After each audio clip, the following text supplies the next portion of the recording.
যে কিভাবে আপনি শেয়ার চুজ করবেন, অর্থাৎ স্টক মার্কেটে হাজার হাজার শেয়ার রয়েছে, সেই স্টকগুলোর মধ্যে থেকে আপনাকে কিন্তু সঠিক শেয়ারটা চুজ করতে হবে। আপনি যদি সঠিক স্টক না চুজ করতে পারেন, সেক্ষেত্রে কি হবে, আপনি কিন্তু সেই আশানুরূপভাবে লাভ করতে পারবেন না।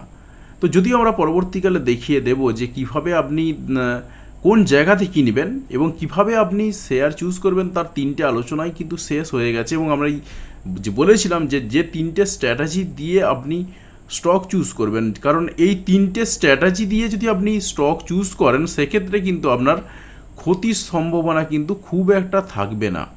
তো এরপর আমরা তিনটেকে বলেছিলাম কোয়েনসাইড করব। এখন তিনটের মধ্যে কিন্তু বলা যায় একদম 3 নম্বর যে ভিডিওটা ছিল বা 3 নম্বর পার্ট যেটা ছিল, সেটার ক্ষেত্রে কিন্তু বিভিন্ন সময় বিভিন্ন রকম হয়ে যায়। তো আমরা কিন্তু তাই চেষ্টা করব কি প্রথম দুটোকে নিয়ে সব থেকে বেশি আলোচনা করার, এবং 3 নম্বরটা যে একেবারে করব না এমনটা নয়, 3 নম্বরটাও আলোচনার মধ্যে রাখবো, কিন্তু প্রথম দুটোর সঙ্গে কতটা কোয়েনসাইড করছে আমরা সেই দিক দিকে লক্ষ্য রাখবো যে কতটা কোয়েনসাইড করে যাচ্ছে। তো তাহলে চলুন দেখা যাক যে কতটা পার্সেন্ট এই ব্যাপারে কোয়েনসাইড করছে।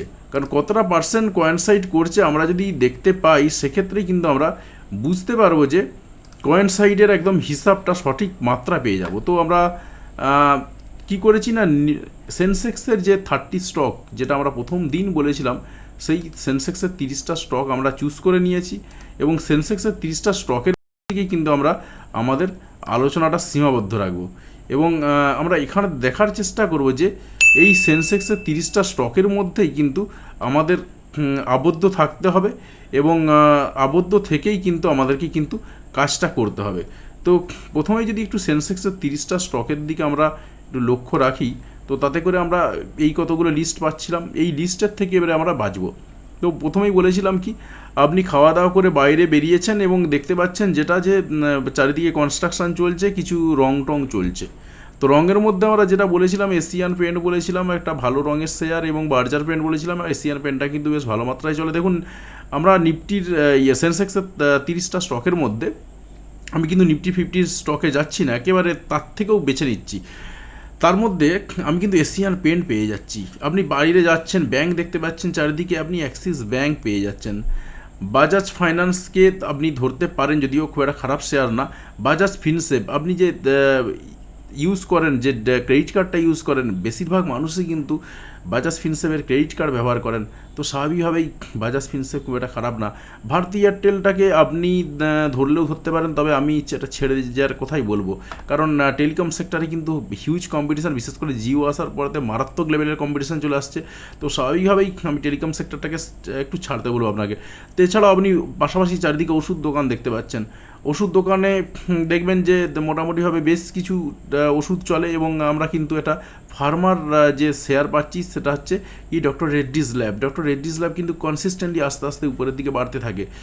তারপর আমরা বিশেষ করে যারা সফটওয়্যারের দিক থেকে দেখেন, তারা কিন্তু HCL টেকনোলজিকে দেখবেন। HCL-এর বিভিন্ন অনেক কিছু জিনিস রয়েছে FCA। তো আমি এটা আপনি ধরতেও পারেন, নাও পারেন। তো যেহেতু কোয়েনসাইড করছি, তারপর কি রয়েছে, আমরা HDFC ব্যাংকে দেখছি।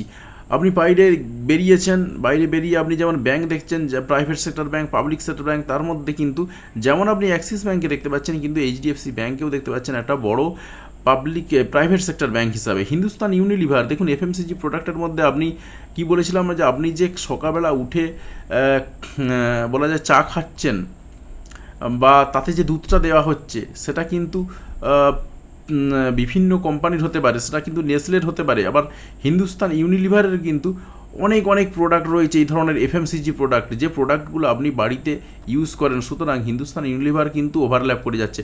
আপনি বাইরে বেরিয়েছেন, বললাম ICICI ব্যাংকেও আপনি দেখতে পাচ্ছেন, ইন্ডাসইন্ড ব্যাংকে দেখতে পাচ্ছেন। তো তারপর আমি আস্তে আস্তে ITCর দিকে যাচ্ছি। ITC একটা FMCG প্রোডাক্ট হিসাবে চারিদিকে যে সমস্ত আপনি দোকানদানি দেখতে পাচ্ছেন, তার বেশিরভাগ পণ্যই কিন্তু রয়েছে ITC কোম্পানির। সুতরাং আপনার কিন্তু এখানেও একটা কোয়েনসাইড করে যাচ্ছে ITC। তারপর কোটাক মাহিন্দ্রা ব্যাংকেরও আপনি মোটামুটি ব্যাংক টুকটাক দেখতে পারেন। তো তারপর আমি আরও একটু নিচের দিকে নেমে আসছি, মারুতি সুজুকি। আপনি চারিদিকে গাড়ি দেখতে পাচ্ছেন, মারুতি সুজুকির প্রচুর গাড়ি রয়েছে। তো স্বাভাবিকভাবেই মারুতি সুজুকিও কিন্তু একটা কয়েনসাইড করে যাচ্ছে। নেসলেও কয়েনসাইড করছে, কারণ নেসলেরও প্রচুর প্রোডাক্ট রয়েছে, যেটা বলছিলাম প্রথমেই যে আপনি যে চা খাচ্ছেন সেই চায়েতে যে দুধটা দিচ্ছেন সেই দুধটা হয়তো বা নেসলে কোম্পানির। তো এরপর আস্তে আস্তে আর একটু নিচের দিকে নেমে আসছি, রিলায়েন্স ইন্ডাস্ট্রি।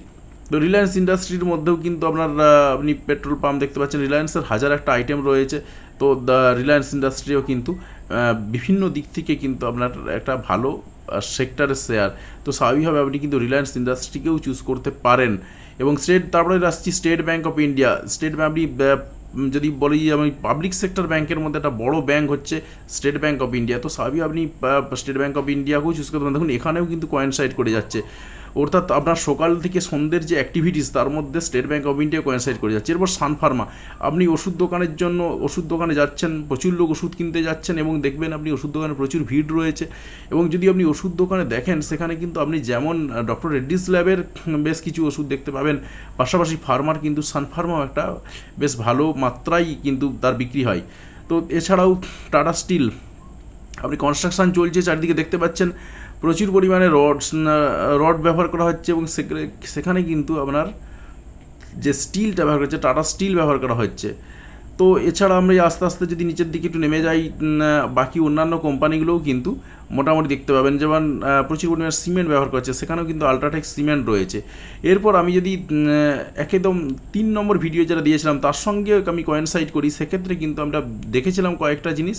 কি দেখেছিলাম না, তার মধ্যে আমরা একটা বিরাট বড় হোল্ডিং দেখেছিলাম এইচডিএফসি ব্যাঙ্কে, দেখেছিলাম কোথাও আইসিআইসিআই ব্যাঙ্কের ক্ষেত্রে বড় হোল্ডিং দেখেছিলাম, আবার কিছু কিছু ক্ষেত্রে দেখবেন আইটিসির একটা বড় হোল্ডিং রয়েছে। তারপর আরও একটু যদি নিচের দিকে নামি আমরা রিলায়েন্সের একটা হোল্ডিং দেখছিলাম, অর্থাৎ রিলায়েন্স ইন্ডাস্ট্রিও কিন্তু ভালো মতন কয়েনসাইড করে যাচ্ছে। স্টেট ব্যাঙ্ক অফ ইন্ডিয়ার একটা বড় হোল্ডিং দেখেছিলাম, সুতরাং আপনি স্টেট ব্যাঙ্ক অফ ইন্ডিয়ার শেয়ারও কিনতে পারেন। তারপর আমরা যদি আর একটু নিচের দিকে নামি এবং সেখানে তো কিন্তু আরও অন্যান্য স্টকের মধ্যেও কিন্তু কয়েনসাইড আমরা দেখতে পাবো। তো স্বাভাবিকভাবেই বলা যেতে পারে যে এই যে 3টে কয়েনসাইড করে আমরা যে রেজাল্টগুলো পাচ্ছি সেখানেও কিন্তু বলা যেতে পারে সংখ্যাটা হয়তো একটু কমে যাচ্ছে, যেহেতু 3টে কয়েনসাইড করেছে সেখানেও কিন্তু স্টকের সংখ্যাটাও কিন্তু বেশ ভালো মাত্রায় থাকছে। অর্থাৎ আপনি যদি মনে করেন আপনি কিন্তু চাইলেই এই সমস্ত স্টকগুলোতে ইনভেস্ট করতে পারেন এবং আপনি ভালো টাকা কিন্তু একটা মুনাফা অর্জন করতেই পারেন এখান থেকে। কারণ এখানেতে কিন্তু একটা যেমন একটা ভালো দিক রয়েছে আপনার স্টক বাছার ক্ষেত্রে, তেমন কিন্তু আপনার এই সমস্ত সেক্টরগুলোও কিন্তু বেশ ভালো মাত্রায় পারফর্ম করে। সুতরাং আপনার আশা করা যায় বুঝতে কোনো সমস্যা নেই এবং আপনি পরিষ্কার পরিচ্ছন্নভাবে বুঝতে পেরেছেন যে আপনার ঠিক কোন কোন স্টকেতে ইনভেস্ট করতে পারলে আপনি কিন্তু ভালো টাকা বলা যেতে পারে অর্জন করতে আপনি পারবেন।